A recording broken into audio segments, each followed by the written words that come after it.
You don't even know what to say. Guys, there's this new workflow action. Take a look at this. Here I am building a workflow. And there is this new Ask Breeze action. If you come here, there's this new AI section and you can ask Breeze things. This is not connected to Breeze intelligence questions. You are just asking Breeze questions the same way you would in Copilot. So I've written this prompt and it's pulling in email domain, right? You can pull in whatever data you want to feed into this Breeze prompt. And I'm saying, look, I'm giving you these categories.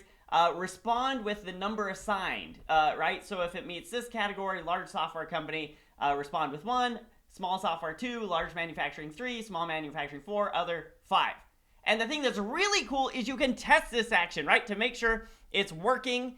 So I have this person here I've selected and I'm getting a response of 1. HubSpot.com, large software, that seems to work. And then you can feed this into branching logic or really anywhere else that you can use the outputs of a workflow action. So if you have Marketing Hub Enterprise and you can pull those custom tokens into things, you could have Breeze dropping stuff into there. Or if you want to do any sort of branching logic or property population or whatever you want to do, the outputs of asking Breeze things about the inputs you can do. And again, not tied to Breeze intelligence credits.